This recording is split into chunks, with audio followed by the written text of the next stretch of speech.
இன்றைக்கு மாலை பிரியமானவர்களே, நாம் ஒரு புஸ்தகத்திலே நாம் தேவனுடைய தியானத்தை கேட்க போகிறோம். தீர்க்க தரிசிகள் பழைய ஏற்பாட்டிலே பலர் உண்டு. அதில் ஒரு சில சிறிய தீர்க்க தரிசிகளை நாம் தியானிக்க பிரயாசம் எடுக்க போகிறோம். முதல் தியானமாக நாம் எடுத்துக்கொள்கிற தீர்க்க தரிசியானது அபாக்குக் என்றதான தீர்க்க தரிசி.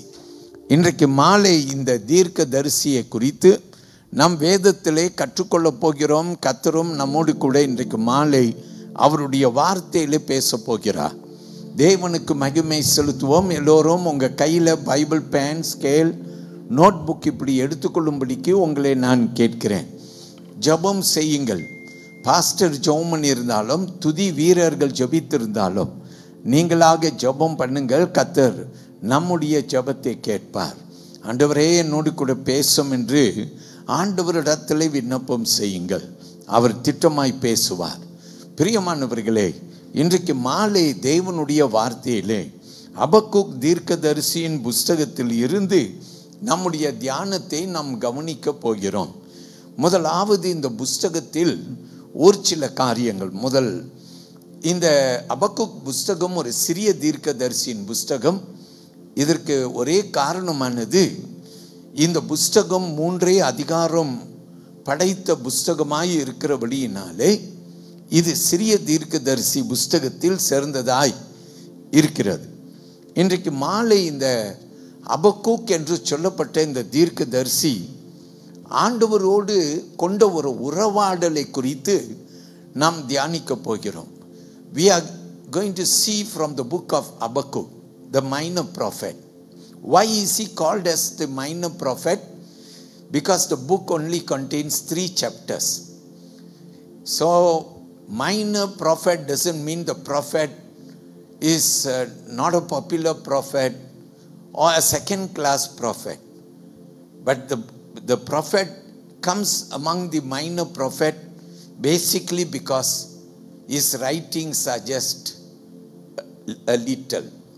ஸோ பிரியமானவர்களே, இன்றைக்கு மாலை நாம் இந்த வேத வாக்கியத்தை கவனிக்க போகிறோம். கர்த்தர் நம்மோடு பேசுவார்.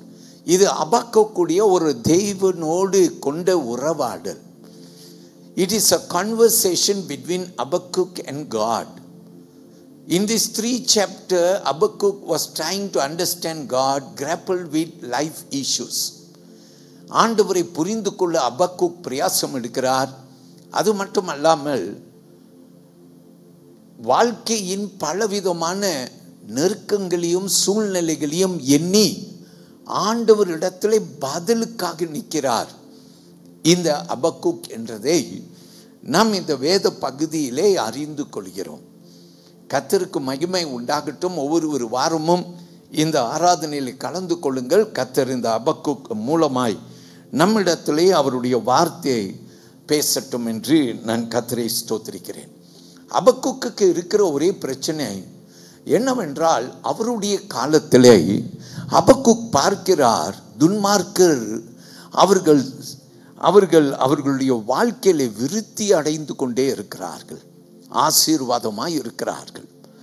Habakkuk could not understand why the wicked were prospering and why the righteous have to suffer. ஏன் துன்மார்க்கர் அவர்கள் விருத்தி அடைந்து கொண்டே இருக்கிறார்கள்? பார்க்கிற இடத்தெல்லாம் துன்மார்க்கம் செய்கிறவன் அவன் மேல் நோக்கி போய்கொண்டே இருக்கிறான்.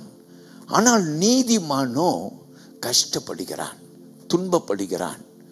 அதனால் அபக்குக்கு ஆண்டவர்கிட்ட பதில் வேணும். ஆண்டவரே ஏன் என்று சொல்லி அபக்குக் ஆண்டவர் இடத்திலே போராடுகிறதை இந்த வேத பகுதியிலே நாம் பார்க்கிறோம்.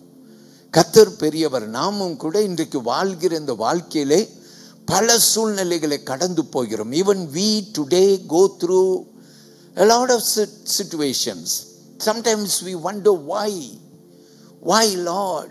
Just as Habakkuk, we tend to ask God why? ஏன் ஆண்டவரே, ஏன் துன்மார்க்கர் செழித்து கொண்டே இருக்கிறார்கள்? ஏன் நாங்கள் கஷ்டப்பட்டு கொண்டிருக்கிறோம்? We do not look at God and say why the wicked prosper and the righteous are suffering. But we tend to put ourselves and say, Lord, the wicked are prospering, but I am suffering. நான் கஷ்டப்படுகிறேன் என்று ஆண்டவரிடத்திலே நாம் புலம்புகிறோம். கர்த்தர் நம்மோடு கூட இன்றைக்கு பேசட்டும். I'm giving you an introduction to the book. Habakkuk simply means wrestle. Habakkuk என்ற பெயருக்கு விளக்கம் நான் கொடுக்கணும்னாக்கா போராடுதல் என்று அர்த்தமாம். ஹபக்குக் தேவனோடு போராடின ஒரு காட்சியை அவன் பேருக்கு ஏற்றமாறு இந்த புஸ்தகத்திலே நாம் பார்க்கிறோம். யார் ஆண்டவர் கூட போராடினா? ராம் முழுவதும் யாக்கோபு ஆண்டவரோடு கூட போராடினான். We know that Jacob in the Bible wrestled with God throughout the night. He had a wrestling with God. And here Habakkuk had a wrestling with God. இங்கே நாம் வேதத்தில் பார்க்கிறோம், ஹபக்குக் என்பவன் ஆண்டவரோடு கூட போராடினான். எப்படி போராடினான்? அவன் கேள்விகளை கேட்டு ஆண்டவர்கிட்ட கேள்விகளுக்கு பதிலை எதிர்பார்த்தான்.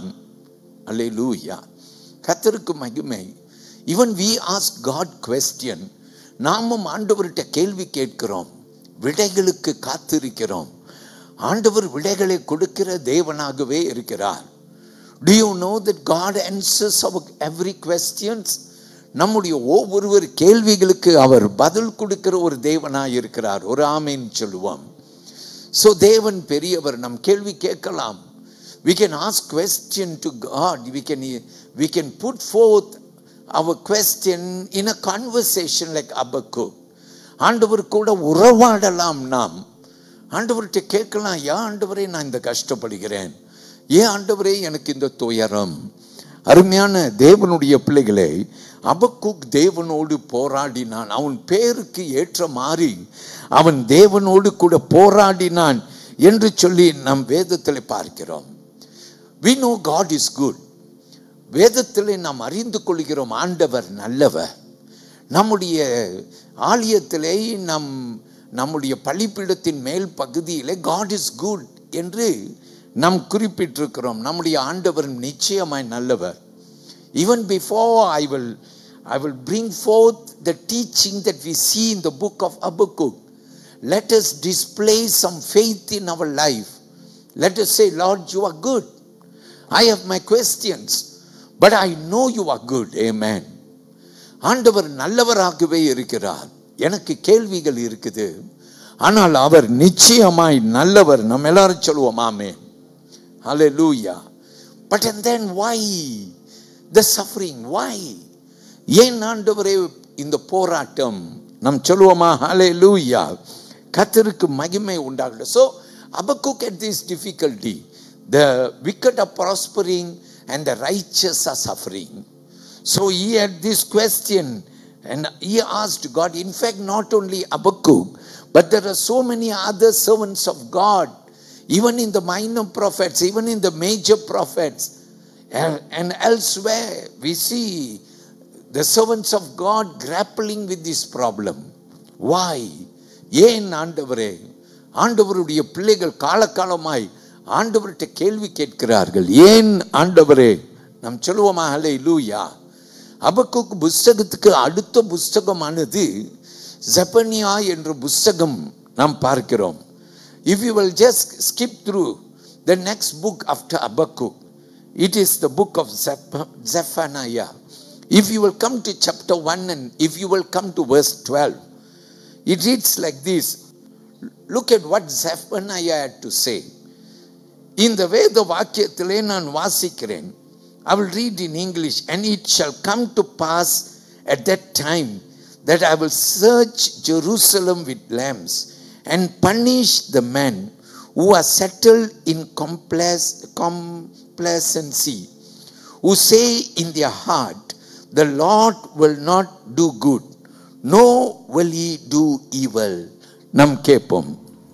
அக்காலத்திலே நான் எருசலேமை விளக்கு கொளுத்தி சோதித்து வண்டல் போல குழம்பி இருக்கிறவர்களும் கர்த்தர் நன்மை செய்வதில்லை தீமை செய்வதும் இல்லை என்று தங்கள் இருதயத்தில் சொல்லுகிறவர்களுமான மனுஷரை தண்டிப்பேன். ஹல்லேலூயா. இருதயத்திலே என்ன சொன்னார்களாம்? நல்லதையும் செய்வதில்லை தீமையையும் செய்வதில்லை. யார்? கர்த்தர். இவர்கள் சொன்னார்களாம், கர்த்தர் நன்மையையும் செய்வதில்லை, அவர் தீமையையும் செய்வது இல்லை என்று சொல்லி இப்படியாய் அவர்கள் சொன்னார்கள். யார்? செபனியா காலத்திலே கர்த்தருடைய பிள்ளைகள். So what did the people of God do? They said, God will not do good, neither will he do evil. So they began to live in their sin. இந்த செபனியா புத்தகத்தில் வாழ்ந்த ஆண்டவருடைய பிள்ளைகள் கர்த்தர் நல்லதையும் செய்வதில்லை, கர்த்தர் தீமையையும் செய்வது இல்லை என்று சொல்லி அவர்கள் என்ன செய்தார்கள்?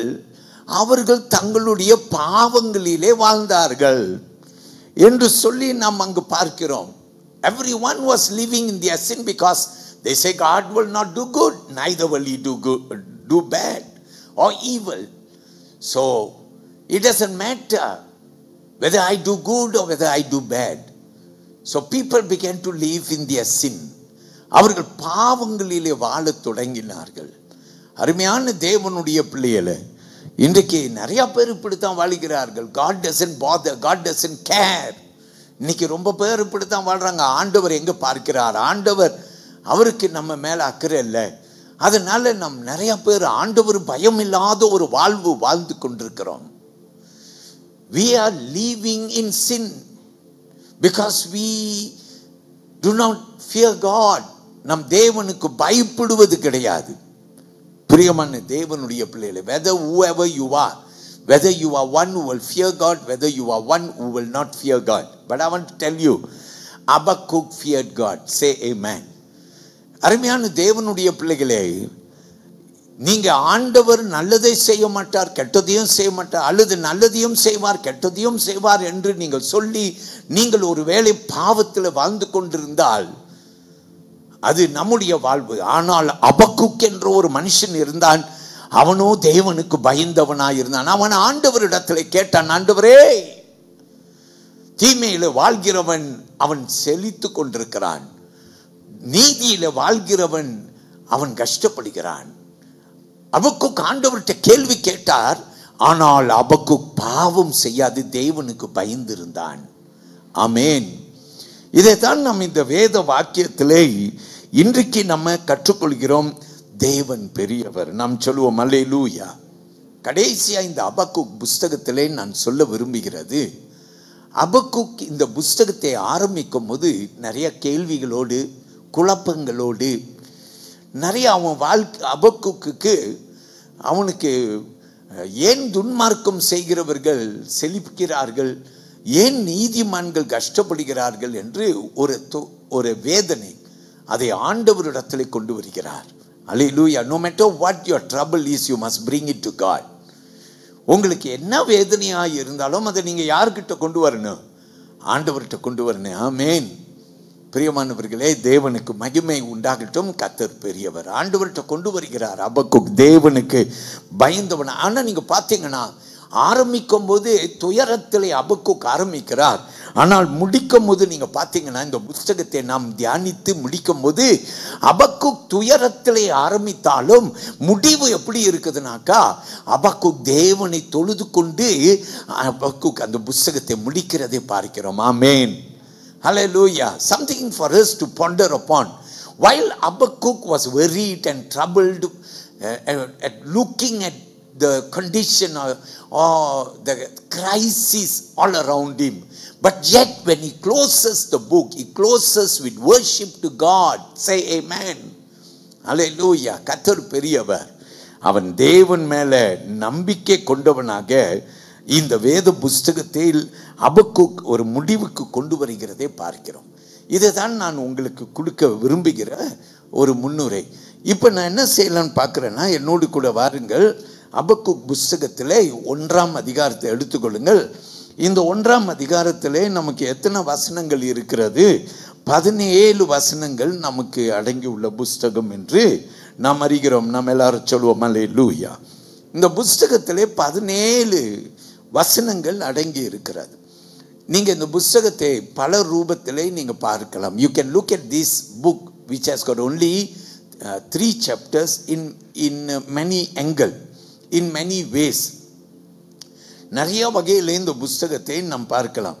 1-2 அதிகாரத்தை நீங்க பார்த்தீங்கன்னாக்கா அபக்குக்குடைய துயரங்கள், அபக்குக்ஸ் ப்ராப்ளம் அப்படின்னு நீங்க பார்க்கலாம். But when you come to chapter 3, Habakkuk's praise அப்படின்னு பார்க்கலாம். One author writes like this: Habakkuk's problems, so he brings it to God. அபக்குக்கு இருந்த துயரங்கள் எல்லாத்தையும் எங்க கொண்டு வருகிறார்? ஆண்டவர்கிட்ட. இன்னைக்கு ராத்திரி நீங்கெல்லாம் துயரத்தோடு வந்திருந்தீங்கன்னா நீங்க யார்கிட்ட கொண்டு வரணும்? ஆண்டவர்கிட்ட கொண்டு வரணும் உங்க துயரங்களை. You must bring your trouble, your problems to God. ஆண்டவர்கிட்ட கொண்டு வரணும். You have to bring it to God and God will answer your problems. ஆண்டவர் உன்னுடைய துயரங்களுக்கு பதில் கொடுப்பார். அபக்குக்கு பதில் கொடுத்தார், உனக்கும் பதில் கொடுப்பார். நம்ம ஆமென் சொல்வோம். So today we will look at it a little different. I will go from one chapter to another chapter. So today we will look at chapter 1. இன்றைக்கு நம்ம என்ன செய்வோம்? 1ஆம் அதிகாரத்தை ஒரு சின்ன கண்ணோட்டம் விட நாம் பிரயாசம் எடுக்க போறோம். So let's come together. 1ஆம் அதிகாரத்தை நீங்க எடுத்தீங்கன்னா வசனம் 1 4 வசனம் வரைக்கும் நீங்க பார்க்கலாம். அபக்குக்குடைய முதல் ஒரு கேள்வி, ஒரு குழப்பம் என்று சொல்லலாம். The first problem that Habakkuk had, or you can also look at it as a question that Habakkuk had. அபக்குக்கு இருந்த கேள்வி முதல் 4 வசனங்களிலே நீங்க பார்க்கலாம். அபக்குக்கு ஒரு கேள்வி. அல்லேலூயா. அபக்குக் ஆண்டவர்கிட்ட சில காரியங்களை கேட்கிறார். I will run through the chapter. I will begin with verse 4. 4வது வசனத்தை எனக்கு கவனியுங்கள். Verse 4 reads like this: Therefore the law is powerless and justice never goes forth.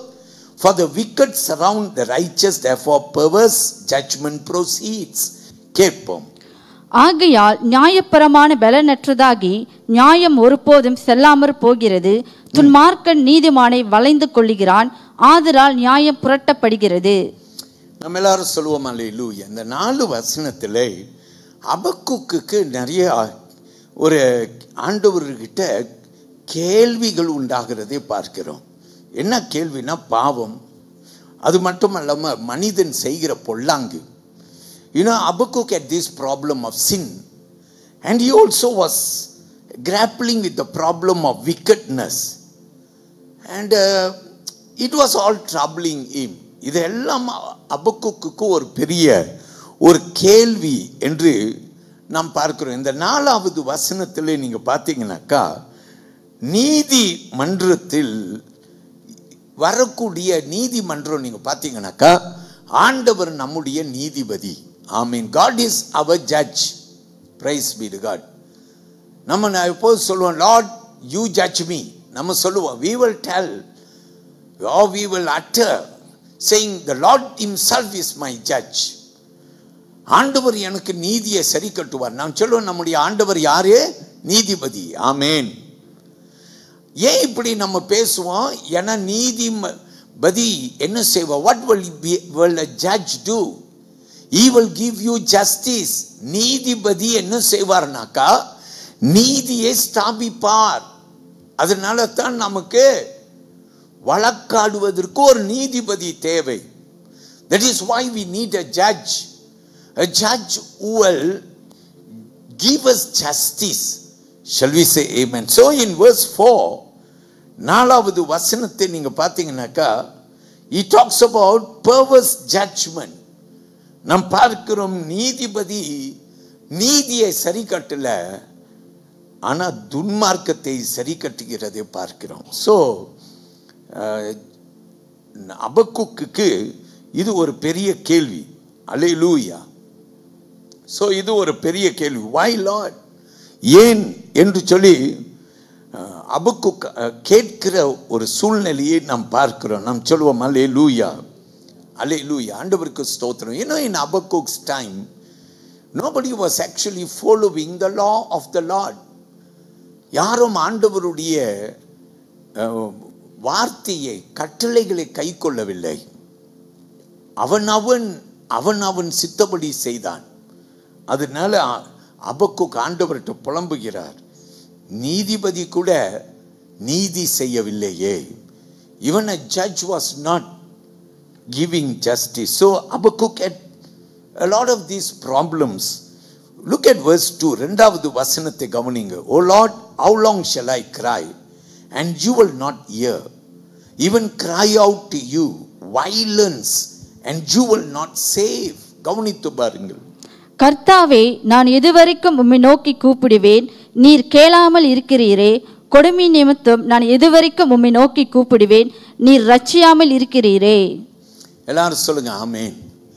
Habakkuk ஆண்டவர்கிட்ட சொல்றார், that means Habakkuk had been praying about it. Habakkuk ஆண்டவர்கிட்ட சும்மா வழக்காடல, சும்மா ஆண்டவர்கிட்ட போராடி கொண்டு உறவாடல. Habakkuk ஆண்டவர்கிட்ட பேசி சொல்லுகிற, ஆண்டவரே ஜெபம், என் ஜெபம், அல்லேலூயா, he is calling, he is talking about his prayer. And how long will God not hear his prayer? நாம் சில பேர் போராடுகிறோம். நான் சொல்றேன், ஆண்டவர்கிட்ட நான் ஜெபம் பண்ணேன், ஆண்டவர் என் ஜெபத்தை கேட்கல. Hallelujah. So people of God, I want to praise God because Habakkuk looks like he was one like us. நம்மை போல் ஒருவன். நாமும் சில சமயத்தில் ஐயோ ஏன் ஆண்டவர் என் கேள்விகளுக்கு பதில் கொடுக்கல என்று நாம் அழுவது போல இங்கு ஒரு தீர்க்கதரிசி புலம்புகிற, ஆண்டவரே நான் ஜெபம் பண்ணினேன், ஆண்டவரே ஏன் என் ஜெபத்தை நீங்க கேட்கல, ஏன் ஆண்டவரே துன்மார்க்கம் இன்னும் பெருகி கொண்டு இருக்கிறது, அல்லேலூயா, ஏன் நீர் ஒன்று செய்யல, why did you not do something? நிறைய நேரத்தில் நம்ம இப்படி கேட்கிறோம், ஏன் ஆண்டவரே ஒன்று நடக்கல. அல்லேலூயா. பிரியமான கர்த்தருடைய பிள்ளைகளே, தேவன் பெரியவராய் இருப்பாராக. அல்லேலூயா. அப்ப இரண்டாவது வசனத்தை நீங்க பார்த்தீங்கன்னா ஹபக்குக் ஜெபம் பண்ணினான் என்று பார்க்கிறோம். So I wonder whether this conversation was a prayer kind of a conversation. Hallelujah. எத்தனையோ பேர் என்கிட்ட சொல்லி இருக்கிறாங்க, நான் ஆண்டவர் கூட அவ்வப்போது பேசுவேன், வழக்காடுவேன். Sometimes people come to me and tell me, pastor, I have a conversation with God. நான் ஆண்டவர் கூட நான் பேசுவேன் என்று சொல்வார்கள். ஹபக்குக் ஆண்டவர்கிட்ட எப்படி பேசினார்? ஒருவேளை தன் ஜெபத்திலே ஆண்டவரிடத்திலே அவன் பேசி ஒரு நாள் அல்ல, 2 நாள் அல்ல. It's not 1 day 2 day, but it was for some time that Habakkuk had been discussing with God. ஆண்டவர் கூட பேசி கொண்டு இருக்கிறார். எல்லாரும் சொல்லுவோம் அல்லேலூயா, அல்லேலூயா. சோ ஆண்டவருக்கு ஸ்தோத்திரம். சோ பிரியமானவர்களே, Habakkuk is a prophet. Habakkuk யாருங்க? ஒரு தீர்க்கதரிசி. ஒரு தீர்க்கதரிசி என்ன செய்வாரு? தீர்க்க தரிசனம் சொல்லுவார். யாருக்கு சொல்லுவார்? கர்த்தருடைய பிள்ளைகளுக்கு தீர்க்க தரிசனம் சொல்லுவார். இன்னைக்கு நான் உங்களுடைய ஊழியக்காரன் பலிபீடத்தில் நின்று கொண்டு தேவனுடைய வார்த்தையை உங்களுக்கு நான் பேசி கொண்டிருக்கிறேன். எல்லாரும் ஆமென் சொல்லுவோம். நான் உங்ககிட்ட தேவனுடைய வார்த்தையை உரைத்து கொண்டிருக்கிறேன். நீங்கள் என்ன செய்து கொண்டிருக்கிறீர்கள்? கேட்டு கொண்டிருக்கிறீர்கள். இப்போ ஆலயத்துக்கு ஒவ்வொரு வாரமும் நம்ம வாரோம். ஞாயிற்றுக்கிழமை வாரோம், புதன்கிழமை வாரோம். we come every Sunday, we come every Wednesday. நான் ஒவ்வொரு ஞாயிற்றுக்கிழமையும் ஒவ்வொரு புதன்கிழமையும் ஆலயத்தில் நின்று தேவனுடைய வார்த்தையை பேசுகிறேன். நீங்கள் கேட்கிறீர்கள். அநேகர் இந்த ஆலயத்தில் கேட்டுட்டு நீங்க போகும்போது ஒரு மனமாற்றம் உண்டாகிறது. ஒரு ஆமேன்னு சொல்லுங்கள். ஆனா ஒரு கூட்ட மக்கள் இருக்கலாம், பல நாளாய் ஆலயத்துக்கு வரலாம் போலாம், ஆனால் மனமாற்றம் வரவில்லை. ஆலயத்தில் உட்கார்ந்து இருக்கிறோம், ஆலயத்தில் வசனத்தை கேட்கிறோம், எல்லாம் செய்கிறோம், ஆனா நமக்கு என்ன வரல? ஒரு மனமாற்றம் வரவில்லை. Hallelujah. There are two group of people. Pastor preaches, pastor speaks and you listen. Hallelujah. ஒரு பள்ளிக்கூடத்தில் ஒரு மாணவன் பள்ளிக்கூட டீச்சர் அவங்க கற்றுக் கொடுக்கும் போது கேட்டு டீச்சர் சொல்ற மாதிரி செய்ய ஆரம்பிக்கிறாங்க. ஆனா ஒரு சில மாணவர்கள் எப்படி இருக்கிறார்கள்? கேட்கிறார்கள், டீச்சர் சொல்லுவதை செய்வதே கிடையாது. அல்லேலூயா. இப்படிதான் இன்னைக்கு ரொம்ப பேர் தேவ சந்நிதியில வந்து நம்ம என்ன செய்கிறோம்?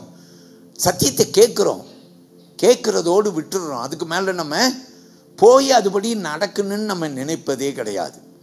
ஹபக்குக்கும் பார்த்தீங்கன்னாக்கா அவன் என்ன செய்யறான்? ஆண்டவர்கிட்ட ஜெபம் பண்றான். அவன் தீர்க்க தரிசியா இருக்கிறான். அவன் ஹபக்குக் பிரசங்கம் பண்றாரு.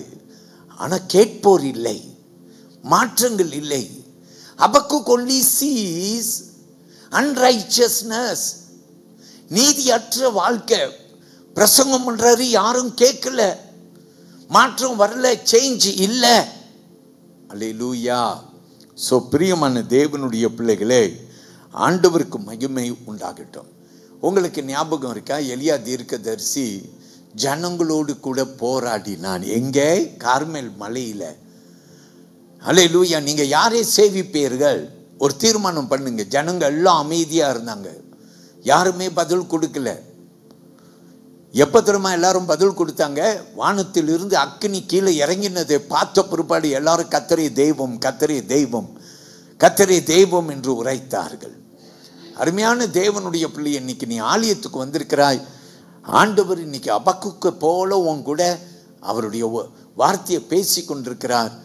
நீ கேட்டு கேளாமல் போலாம், அல்லது கேட்டு உன்னை மாற்றிக்கொள்ளலாம். அருமையான இந்த வேத வாக்கியத்திலே நாம் கற்றுக்கொள்கிறோம். முதல் பாடமாக அபக்குக் ஆண்டவரிடத்திலே புலம்புகிறார். Look at verse 3, 3ஆம் வசனத்தை கவனியுங்கள்.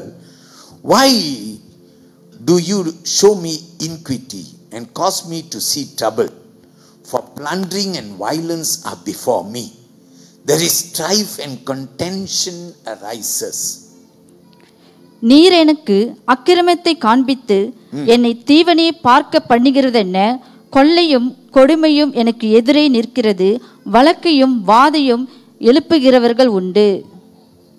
நம்ம எல்லாரும் சொல்லுவோம் அல்லேலூயா. சோ நாம் பார்க்கிறோம், அபக்குக் கேள்விகளை கேட்கிறார். அபக்குக் had a lot of questions. சரியா? சில பேர் நம்ம கிட்ட சொல்லுவாங்க, ஆண்டவர்கிட்ட நம்ம என்ன செய்யக்கூடாது? கேள்வி கேட்கவே கூடாது. அல்லேலூயா. சரியா? ஆண்டவர்கிட்ட தூஷிக்கிற மாதிரி நம்ம கேள்வி கேட்கக்கூடாது. ஆனால் ஆண்டவர்கிட்ட நம்ம அப்பா இல்லையா, நம்ம அப்பா கிட்ட நம்ம பேசலாம் கண்டிப்பா. ஆமென்னு சொல்லுங்க. அல்லேலூயா. We can surely speak to our God, isn't it? And Habakkuk is a very good example. Habakkuk is one who was not having so many questions inside him, but he brought it out. நிறைய கேள்வி அவனுக்கு உள்ளார அங்க வச்சுக்கல, அதை ஆண்டவர்கிட்ட கொண்டு வந்த ஒரு தேவனுடைய மனுஷன் என்று நாம் பார்க்கிறோம். இப்போ நம்ம இரண்டாவது பகுதியா வசனம் 5லிருந்து 11 வரைக்கும் பார்க்க போறோம். We are going to briefly look at chapter verses 5 to 11. வசனங்கள் 5லிருந்து 11வது வசனம் வரைக்கும் ஒரு சில காரியத்தை நம்ம கவனிக்க போறோம். சரியா? நீங்க இந்த வசனத்தை பார்க்கும்போது சில காரியங்கள் கற்றுக்கொள்ளலாம். Look at God's reply to Habakkuk. அபக்குக்கு ஆண்டவர் கொடுக்கிற மறுமொழி ஆண்டவர் கொடுக்க பதில் கொடுக்கிறார். வசனம் 5 நான் வாசிக்கிறேன். Look at verse 5. Look among the nations and watch. Be utterly astounded, for I will work a work in your days which you will not believe, though it were told you. நாம் கவனிப்போம். நீங்கள் புறஜாதிகளை நோக்கி பார்த்து ஆச்சரியப்பட்டு பிரமியுங்கள். விவரிக்கப்பட்டாலும் நீங்கள் விசுவாசியாத ஒரு கிரியையை உங்கள் நாட்களில் நடப்பிப்பேன். எல்லாரும் ஆமீன் சொல்லுங்க. அபக்குக் நாட்களிலேயே ஆண்டவர் சொல்றார், நான் ஒரு கிரியையை நடப்பிப்பேன். ஆனா ஆண்டவர் சொல்றார், நீ நம்ப மாட்ட. ஒருவேளை you will not believe. Shall we say amen? You will not believe what I will do. ஆண்டவர் அபக்குக் கிட்ட சொல்றாரு, நான் என்ன செய்ய போறேன்றதை நீ புரிந்து கொள்ள மாட்டாய். You may not understand. அல்லேலூயா. பிரியமானவர்களே, நம்ம எல்லாருக்கும் நல்லா தெரியும், ஆண்டவர் உன்னை ஆசீர்வதிக்கணும்னா ஒரு அந்நியனை கூட பயன்படுத்தி உன்னை ஆசீர்வதிப்பார். வலது கையை உயர்த்தி ஒரு ஆமீன் சொல்லுங்கள். அல்லேலூயா. கோரேஷ் ராஜாவை பாருங்கள். A Persian king called Cyrus. ஆண்டவர் ஒரு கோரேஷ் ராஜாவை கூப்பிட்டு இந்த ஜனங்களை பாபிலோன் சிறையிருப்பில் இருந்து போக பண்ணி, நீங்க போய் எருசலேம்ல தேவாலயம் கட்டுங்கன்னு சொல்லி ஆலயம் கட்டும் பணிக்கு கொடுத்து உதவினாராம். யாரு? கோரேஷ் ராஜா. அவர் யாரு? ஒரு புறஜாதி. பிரியமானவர்களை, ஆண்டவர் ஒரு புறஜாதியை கூட பயன்படுத்தி உன்னை ஆசீர்வதிக்க வல்லவராக இருக்கிறார். அதனால தான் நம்ம எல்லாரும் எப்போதும் ஜெபம் பண்றோம். நீ நாளைக்கு வேலைக்கு போ, உன்னுடைய மேல் அதிகாரி உனக்கு விரோதமாய் இருந்தார், ஆனால் மாற போறார். ஆண்டவர் ஒரு அற்புதம் செய்ய போறார். ஒரு அற்புதம் செய்ய போறார். உன் மேல் அதிகாரி உன்னை பார்த்தா எப்ப பாரு நச்சரித்து கொண்டே இருக்கிறான், நீ புலம்பிக் கொண்டே இருக்கிறாய். நான் சொல்ற கர்த்தர் உனக்கு ஒரு அற்புதம் செய்வார். ஆமேன் சொல்லி பெற்றுக்கொள்ள அந்த ஆசீர்வாதத்தை செய்வார். நம்புறோமா இல்லையா? ஆண்டவர் அந்நியரை கொண்டு உன்னை ஆசீர்வதிப்பார். We have no problem in understanding the fact that God will use a Gentile to bless you. Hallelujah. ஆண்டவர் பயன்படுத்துவார். அல்லேலூயா. ஆனா ஆண்டவர் இங்க வித்தியாசமா சொல்றார். ஒரு அந்நியனை கொண்டு நான் இஸ்ரவேலை தாக்குவேன்னு சொல்றார். கேட்க கஷ்டமா இருக்கு. அதாவது ஒரு அந்நியனை கொண்டு உன்னை ஆசீர்வதிப்பேன் என்று சொன்னா அது கேட்க நல்லா இருக்கு. ஆமேன். ஆனா ஒரு அந்நியனை கொண்டு உன்னை தாக்குவேன் என்று சொன்னால் அது கஷ்டமா இருக்கு. அதுக்கு தான் இந்த 5வது வசனம் ஆண்டவர் இந்த அபக்குக்கு சொல்றார், ஒரு வேளை நீ நம்ப முடியாது, ஒன்னால் you cannot digest it, you cannot accept it, you will find it difficult to understand what I am going to do. ஹல்லேலூயா. நாம் சொல்லுவோமா ஹல்லேலூயா? நான் என்ன செய்ய போறேன் என்றது உனக்கு புரியாது இருக்கலாம், ஆனால் நான் இதை தான் செய்ய போறேன். This is what I am going to do. அதாவது இந்த 5வது வசனத்திலே ஆண்டவர் உண்மையிலே என்ன சொல்றாருன்னா, ஆண்டவர் சொல்றார், என் ஜனங்கள் பாவம் செய்தபடியினாலே நான் பாபிலோனை கொண்டு வரப்போகிறேன், என் ஜனங்கள் அழிவை காண்பார்கள். Because of the sins of my people I will bring a nation greater than my people to destroy my people. Hallelujah. ஆண்டவர் இப்படியாக அபக்குக்கு சொல்ற. So God says, Habakkuk, you may not understand, you may not agree, but this is what I am going to do. நீ புரிந்து கொள்ளாமல் இருக்கலாம், ஆனால் இதைத்தான் நான் செய்ய போகிறேன் என்று அபக்குக்கு ஆண்டவர் சொல்லுகிறதை நாம் பார்க்கிறோம். எல்லாரும் சொல்லுங்க அல்லேலூயா.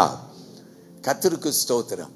நல்லா கவனிங்க. அபக்குக்கு இருக்கக்கூடிய ஒரு பிரச்சனை என்னன்னா, இது தேவனுடைய ஜனங்கள், இவங்க பாவம் செஞ்சிட்டாங்க, உண்மைதான், தேவனுடைய கோப ஆக்கினைக்கு ஆளாயிட்டாங்க.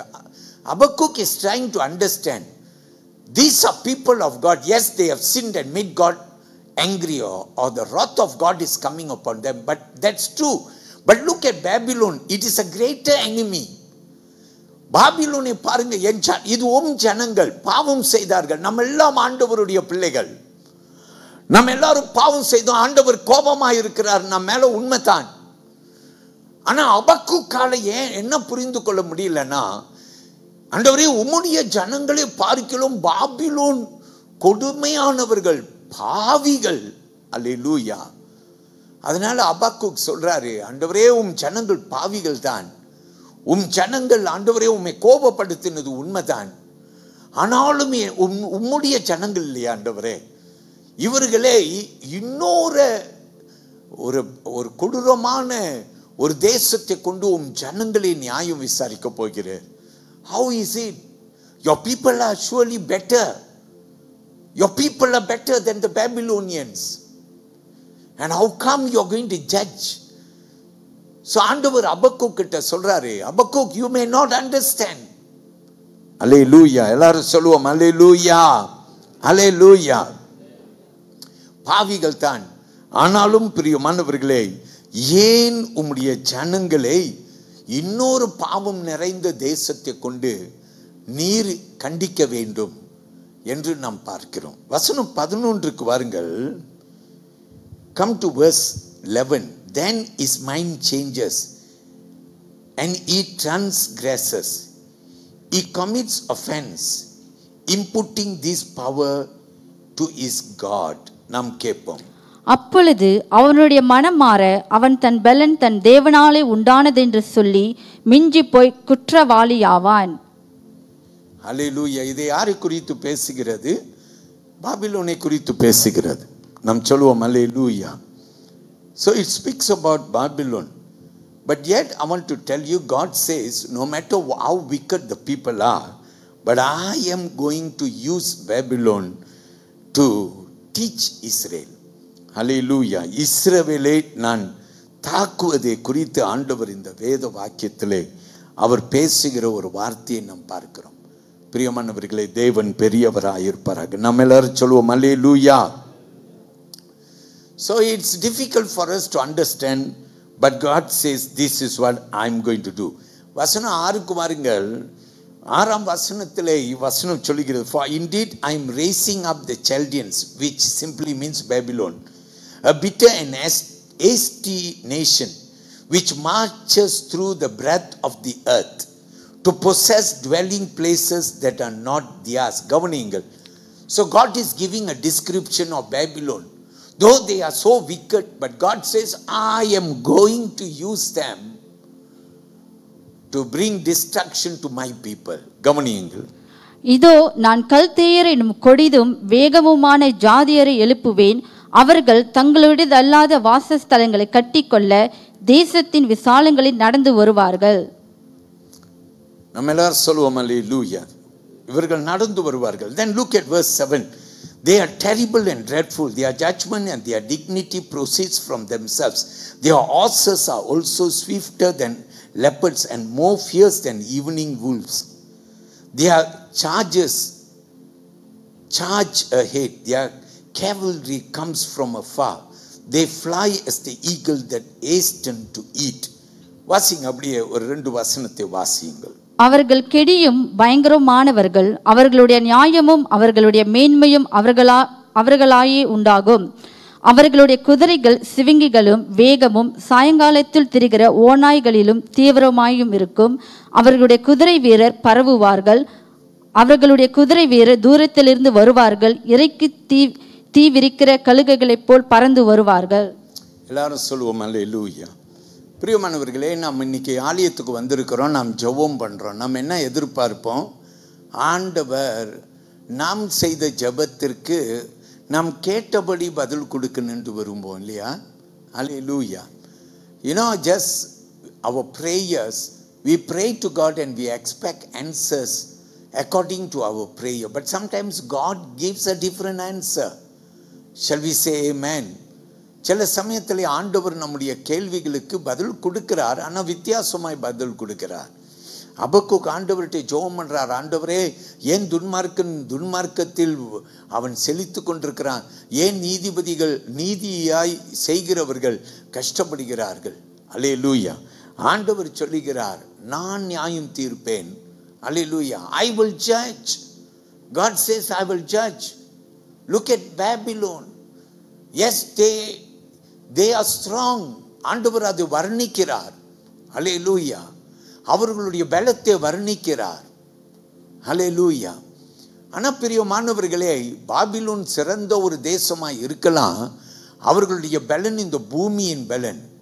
ஆனால் மேலான பலன் தேவனுடைய பலன். அல்லேலூயா. கர்த்தர் பெரியவர். You know, Babylon can be a great power, but they are a great power in the world. But a greater power is the power of God. Shall we say amen? பிரியமானவர்களே, பாபிலோன் ஒரு வேளை இஸ்ரவேலை வந்து தாக்கி இஸ்ரவேலை தோக்கடிச்சிட்டு போய்கிட்டே இருக்கலாம். Maybe Babylon may think that they are powerful because they were able to defeat the people of God. But look here, they may be a superpower, they may be a great power, but they could only destroy Judah or Israel because God permitted it. We must understand that. Shall we say amen? பிரியமானவர்களே, Babylon தங்களுடைய பெரிய பலன் இருக்கலாம். ஏன்னா இங்க Bible வசனம் வர்ணிக்கிறது பாபிலோனுடைய பலன் எத்தனை பெருது என்று. அவர்களுடைய இராணுவ வீரங்களையும் அவர்களுக்கு இருந்த அவர்களுடைய ரதங்களையும் குதிரை வீரர்களும் எவ்வளவு சிறந்தவர்கள் என்று ஆண்டவர் வர்ணிக்கலாம். But I want you to look carefully. பார்க்க வேண்டும். நீங்க ஆண்டவர் கொடுத்தபடினாலே, ஆண்டவர் அனுமதித்ததுனால தான் பாபிலோன் தேவனுடைய பிள்ளைகளை அவர்கள் என்ன செய்ய முடிந்தது? தோக்கடிக்க முடிந்தது. உங்களுக்கு தெரியுமா, யோபு என்பவனை நாம் பார்க்கிறோம். யோபு என்பவன் சீமானாய் இருந்தான். ஆண்டவர் அவனை சுத்தி என்ன செய்திருந்தார்? அவனை சுத்தி அவர் வேலி அடைத்திருந்தார். சத்துரு நெருங்க முடியல. ஒரு நாள் ஆண்டவர்கிட்ட அனுமதி கேட்டு ஆண்டவர் நீதிமானான இந்த யோபை அவன் சாத்தான் சோதிப்பதற்கு துன்மார்க்கன் பாருங்க, பாபிலோனையும் சாத்தானையும் பாருங்க, எல்லா தீங்குக்கும் அதிபதியானவன் சாத்தான். சாத்தானுக்கு ஆண்டவர் அனுமதி கொடுத்தார். ஆனாலும் இந்த யோபை ஆண்டவர் மீண்டும் நாளாந்தரியாய் ஆசீர்வதித்தார். நான் கரங்களை உயர்த்தி கர்த்தரை மகிமைப்படுத்த. ஸோ உன் ஆசீர்வாதம் பெரிதாய் இருக்கும். எல்லாரும் ஆமேன்னு சொல்லுங்கள். கர்த்தர் அனுமதி இல்லாம உன் வாழ்க்கையில ஒண்ணுமே நடக்காது. கர்த்தர் உன்னை நிச்சயமாய் ஆசீர்வதிப்பார், பெரிய காரியங்களை செய்வார். நாம் சொல்லுவோம் அல்லேலூயா. தேவனுக்கு மகிமை. எலிஷா தீர்க்கதரிசி ஒரு முறை, பிரியமானவர்களே, ஆண்டவர் சீரியாவை அனுமதித்தார். சீரியா வந்து எலிஷா வீட்டை சுத்தி கொண்டது. வேலைக்காரன் பயந்து அலறுகிறான். எலிஷா சொல்றார், அவனுடைய கண்களை ஆண்டவரை திறந்து விடும். ஆண்டவர் திறந்து விட்டு அப்புறம் தான் அவன் பார்க்குறான், சீரியா இராணுவத்தை பார்க்கிலும் ஆண்டவருடைய தூதர்களும் ஆண்டவருடைய சேனைகளும் திரண்டு நிற்கிறார்கள். ஆச்சரியப்பட்டான். அல்லேலூயா. பிரியமான தேவ பிள்ளையை, தேவன் உன்னை காக்க வல்லவராக இருக்கிறார், உனக்கு அற்புதம் செய்ய வல்லவராக இருக்கிறார். But I want to tell you, no power can touch you unless God gives the permission. He gives the permission because He wants to do something great for you. Something great for you. ஆண்டவர் சில சமயத்தில் அனுமதிக்கிறார். அதற்கு காரணம் என்னன்னா, உன் வாழ்க்கையில் ஒரு பெரிய காரியத்தை அவர் செய்யும்படிக்கு. அல்லேலூயா. தேவ பக்தன் சொல்லுகிறான், நான் புடமிடப்பட்ட பின்பு நான் கர்த்தருக்காக சொல்லிப்பேன். ஆமென். இந்த வலது கையை உயர்த்தி கர்த்தரை மகிமைப்படுத்துங்க. பிரியமானவர்களே, இதை நாம் இந்த வேதத்திலே கற்றுக்கொள்கிறோம். இறுதியாக வசனங்கள் 12 இருந்து நம் 2ஆம் அதிகாரம் 1வது வசனத்திலே நாம் முடிக்கலாம். சரியா? நம்ம கவனித்து பார்ப்போம். வசனம் 12, 13 கவனிங்க. Come with me to verses 12 to chapter 2 first verse. Right? நம்ம என்ன செய்வோம்னாக்கா, வசனம் 12, 13 வாசிப்போம். Are you not from everlasting, O Lord, my God, my Holy One? We shall not die, O Lord. You have appointed them for judgment. O Rock, you have marked them for correction.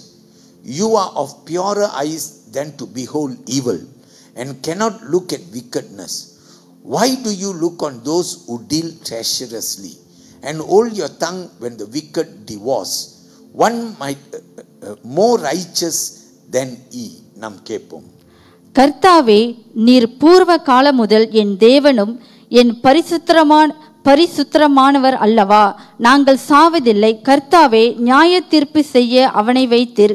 கண்மலையே, தண்டனை செய்ய அவனை நியமித்தீர். தீமையை பார்க்க மாட்டாத சுத்த கண்ணனே, அநியாயத்தை நோக்கி கொண்டிருக்க மாட்டீரே.